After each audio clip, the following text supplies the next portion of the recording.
کچا د قرآن یو حرف یو په یو حرف ویلو بلس نیکي وته میلاویږي د آخرت.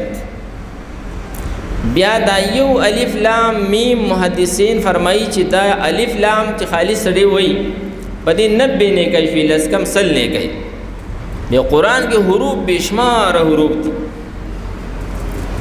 دی له چې سړی زره بر کې چې موږ د آخرت څومره ګټه وکړله په دې تراو کې په دې ختم چې موږ په دې باندې الحمدلله وایو، موږ په دې باندې خوشاله شو، بلکې د دین هم زیاته.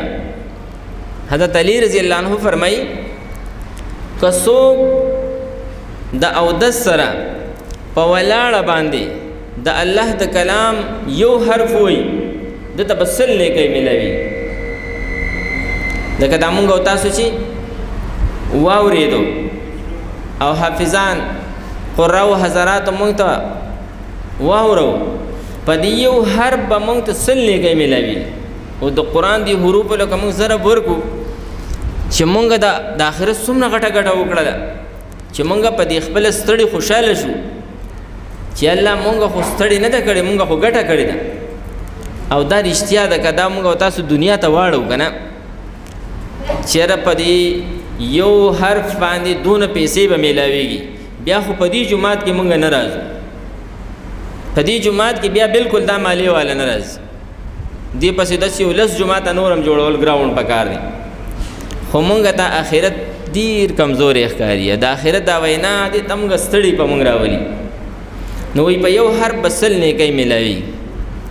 او که دا حرف فرض کا سړی په اودس کې دی او دا فناسته باندې وایي نو دته به 50 نیکۍ میلاوي.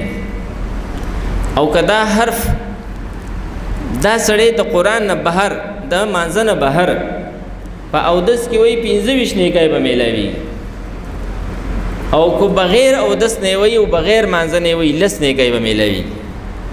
او چې څوک په مانځه کې هم نه وي او په اودس کې هم نه وي او د بل چا نه خالي واورېد غوږ کې خو یو نیکۍ به په یو حرف میلاوي. الله مو سره څومره ښه فیصله ده، څومره آسان جنت دی چې موږ د الله نه واخلو او د الله نه قبول کو. نو د دې ښکلو شپو د دې ښکلو ورځو د دې قدر وکړو.